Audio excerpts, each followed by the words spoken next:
This is the Best People Show, and today's guest is Bob Makela.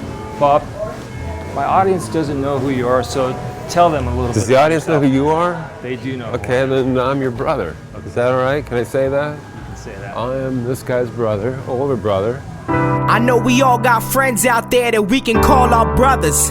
I know I do. I just wanna let all my brothers know out there that I love y'all, and I got y'all whenever y'all need me, cause I know you got me too. This is the land of dreamers right here, all this great art. So my name's Bob Makela. I'm your older brother. I think you knew that. I'm living in Brooklyn, New York. Long time SoCal guy.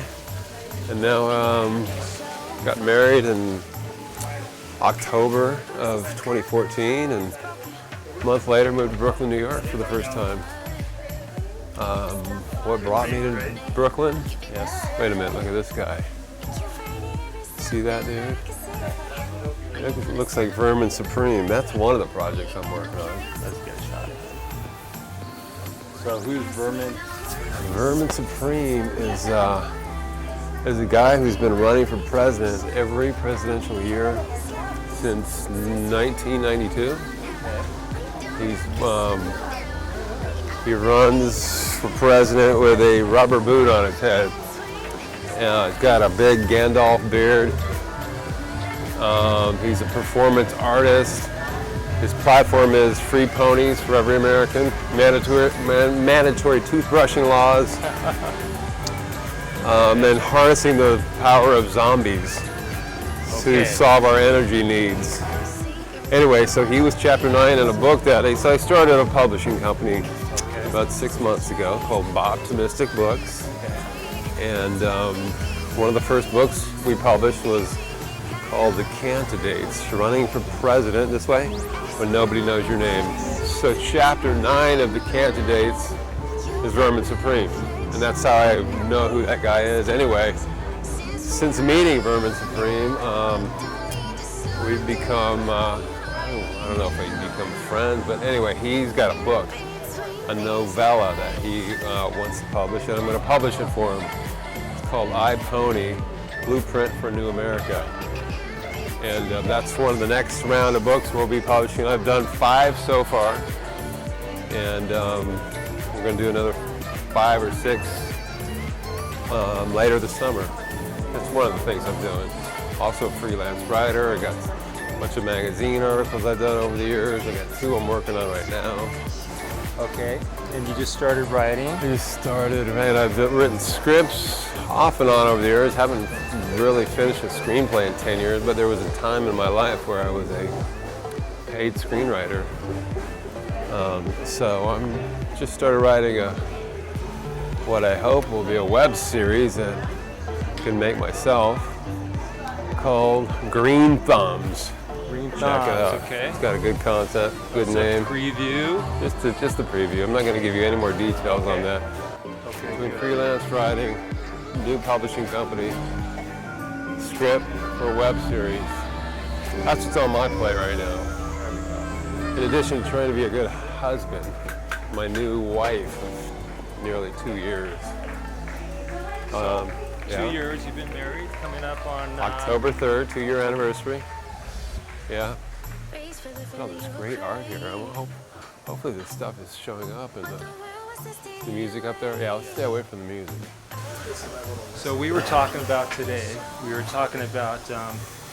the creative space of people who are making films or writing books, and how there are some really good people that are doing really good work, but then there's also people that are taking advantage and not doing good things and not following through, or even ripping people off from scripts and ideas. So Acting honorably. There's people that operate with integrity, and there's people that will seem to be out for themselves and will deceive and take advantage of. And so basically, I want to do everything I can not to be one of those people.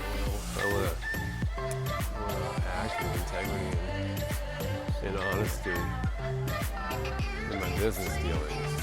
okay, what are some of the attributes of people in businesses like that you would call, I call them best people businesses? What are some of the attributes? How would you know if a business embodies those attributes? Happy employees is a good place to start. You know, you can get a sense of if a company's acting honorably. You can see it in the employees' eyes. You can see it in their attitudes on the job. So that's one way.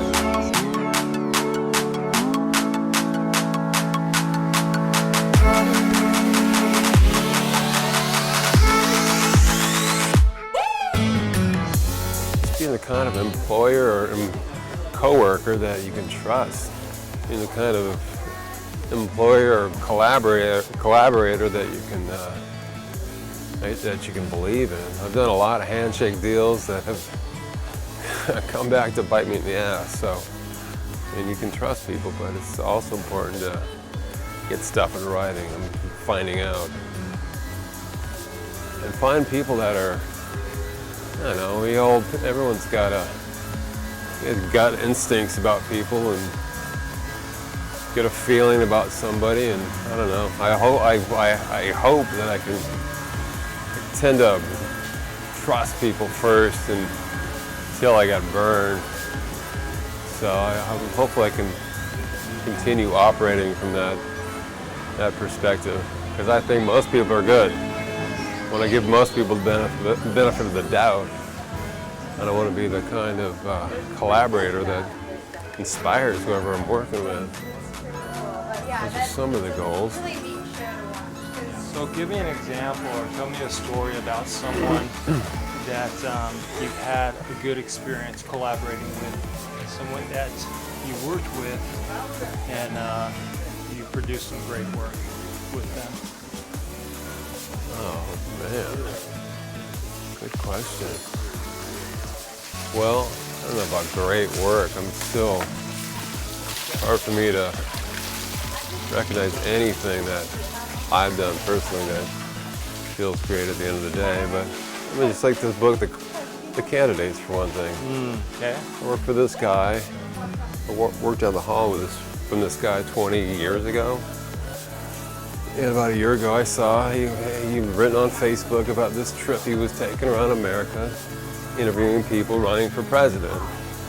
People that you've never heard of and people that had little to no chance of winning.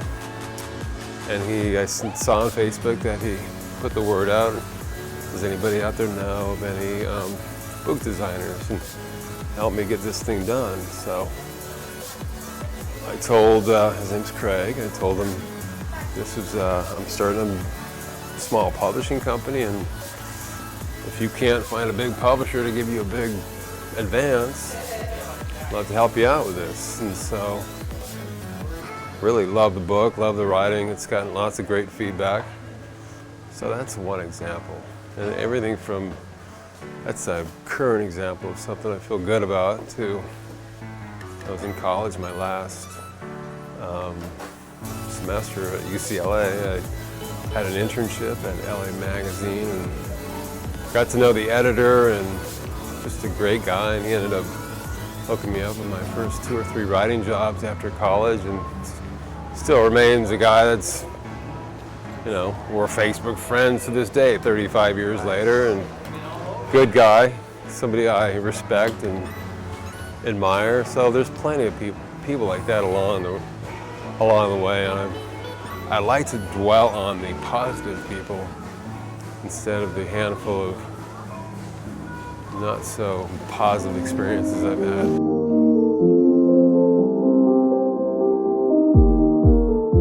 This is one of my dream projects, is to do look at that.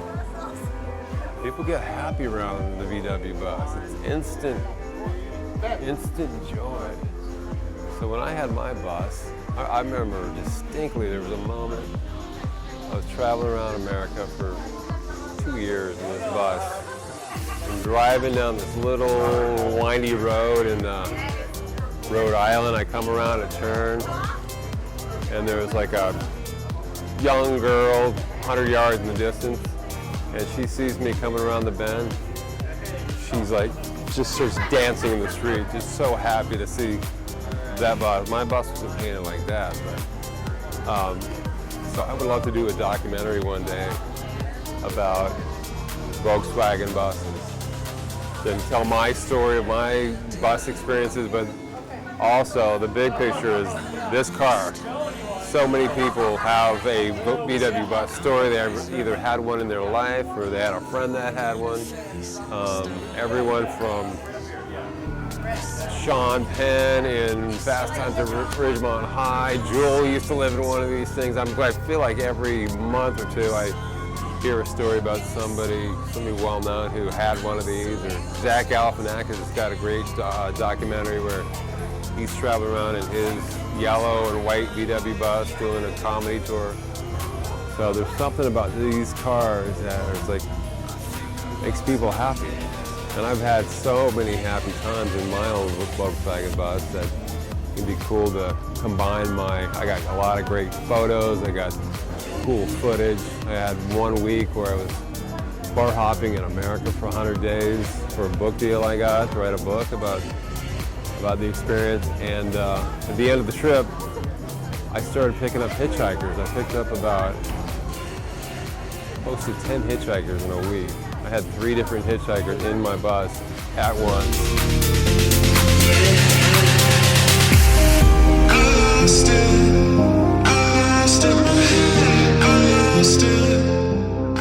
Yeah, that's my dream project, the VW bus. I wanted to raffle my bus off. My idea was to have a raffle. Your raffle ticket is you give me a $1 bill, and once I collected 13 $1 bills, $1 bills, I was going to reach in the pile, maybe throw all the dollar bills in here, dive in, take out a $1 bill, and match the serial number on the $1 bill with. So if you send me your $1 bill, you have to write down the serial number on the $1 bill. So when I reach into the pile of $1 bills, there'll be a raffle number, a serial number on the $1 bill. I'll have a database of who that serial number matches up to, and then I go deliver the bus to the winner. We got one last road trip in the bus, and that's the documentary. That's the documentary. What would be the title? Magic Bus, maybe.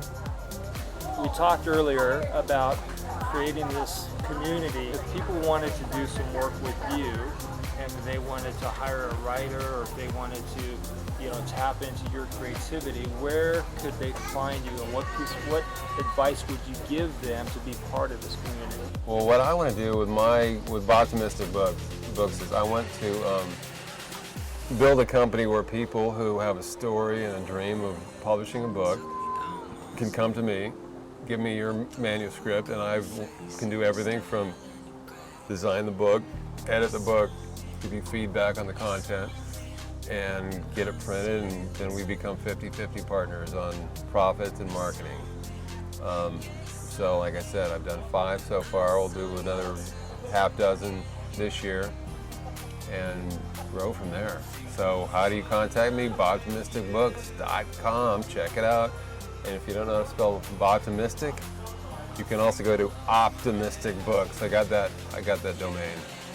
It'll feed you right into Bobtimistic Books. And then we'll get it flowing, just like a Volkswagen van. And we'll just, we're not going to take our sweet time like we do in a van, but no pressure. I like to encourage people to express themselves and connect. So that's important to me. I love working with other people. I'm better at talking up other people's work than myself, my own work sometimes. So hopefully I can build my roster of authors, artists, collaborators. Just make it happen. Just don't, and I'm going to treat you with respect, and hopefully you'll do likewise, and we can make beautiful music together.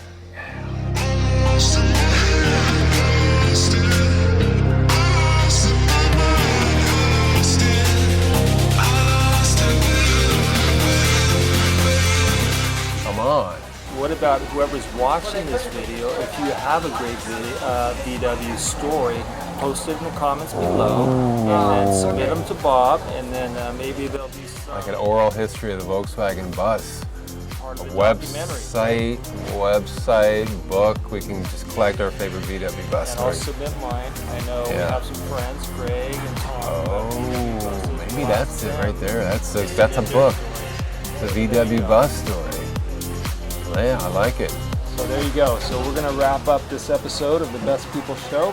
And Bob, thanks for being my guest. And all of you people who are watching, leave your comments below. And we'll look forward to hearing your stories about your VW bus stories. And anything else that you want to connect with Bob, he gave you that information. All the information will be on this episode below. So any parting words? Nice work, bro. Thank you. Look at this thing. Woo.